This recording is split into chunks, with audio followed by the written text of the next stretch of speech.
Jika anda sedar, bangsa Melayulah bangsa yang paling gemar menanam bunga-bunga di halaman rumah. Bunga sebenarnya terlalu sinonim dengan bangsa ini. Bangsa Melayu juga bangsa terawal, yang membina tugu-tugu kota yang melintasi dari utara, tengah, timur dan selatan.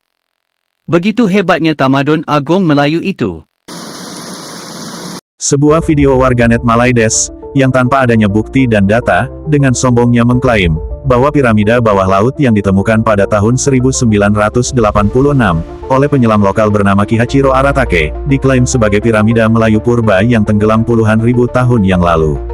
Dan seperti inilah narasi dari video tersebut yang dibuat oleh warganet Malaides, yang penuh dengan narasi penyesatan.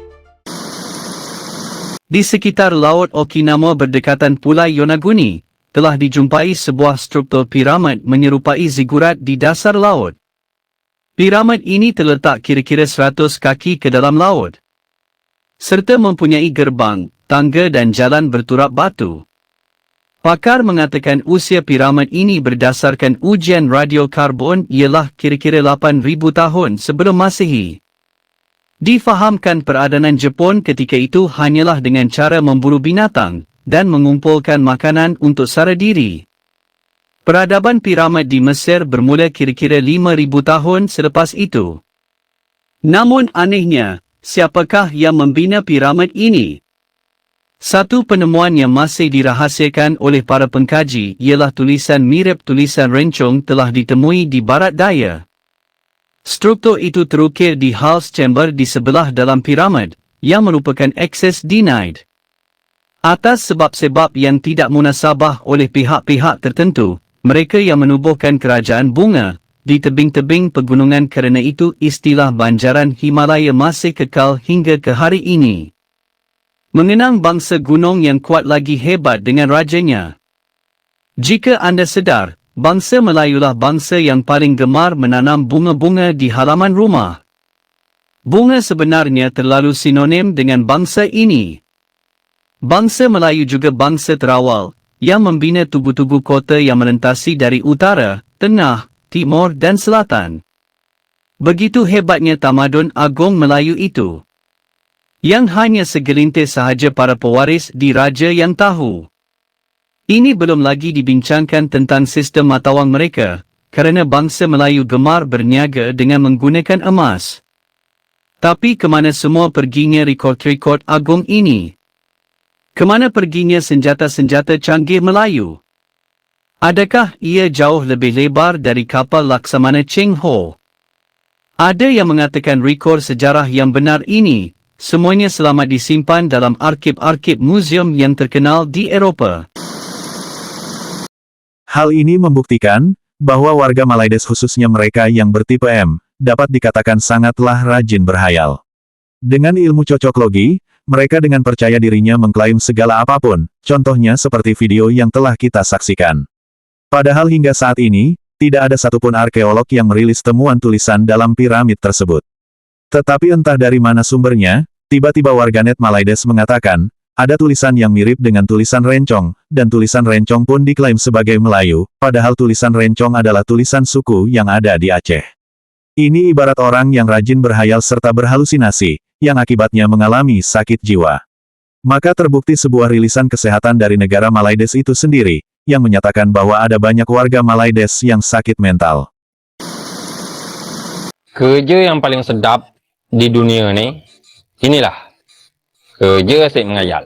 Kalau kerja menghayal ni, kau tak perlu penat-penat ngeluar modal dengan tenaga. Cukup kau ambil air kopi, sedot ukur, jadi barang tu. Bahawa ini kesihatan mental ini adalah benda yang penting dalam negara kita ini.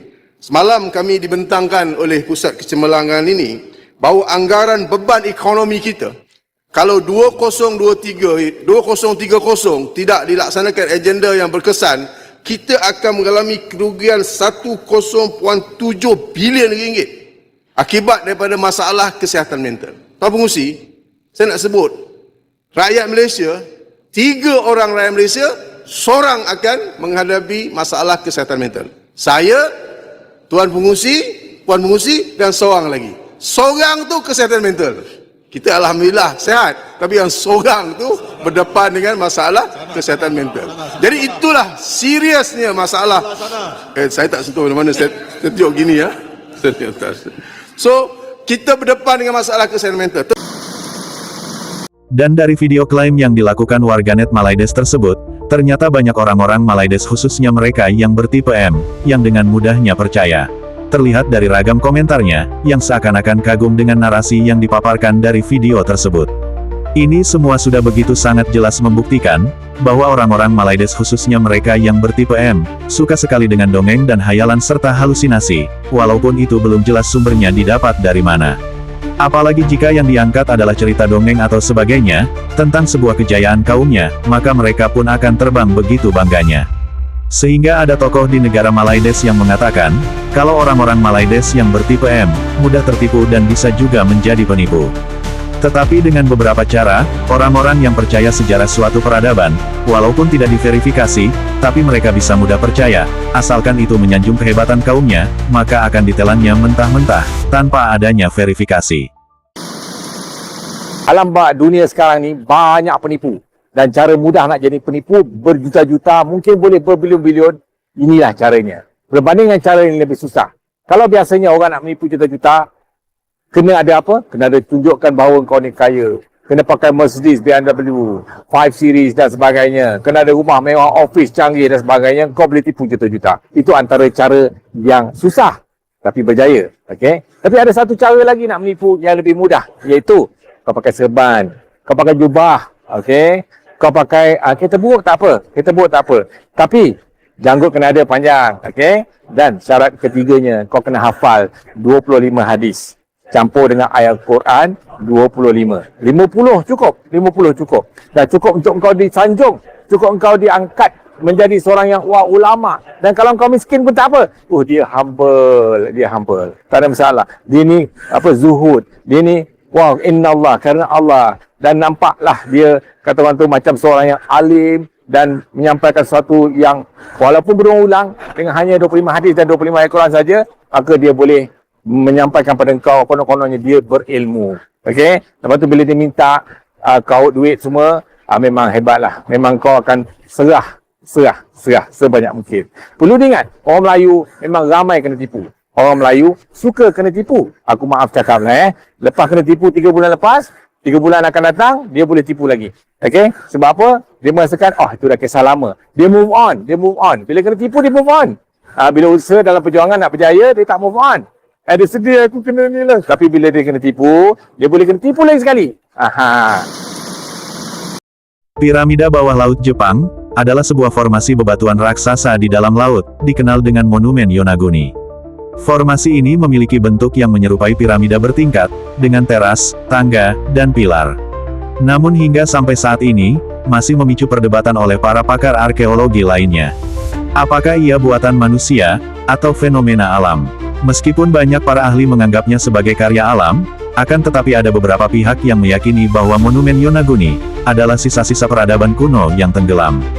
Sehingga perdebatan tentang asal-usul Monumen Yonaguni terbagi menjadi dua kubu, yaitu mereka yang mendukung teori buatan manusia, dan mereka yang berpendapat bahwa struktur tersebut terbentuk secara alami. Akan tetapi Monumen Yonaguni masih menjadi sebuah misteri yang menarik, dan membutuhkan penelitian lebih lanjut, untuk mengungkap kebenaran asal-usulnya.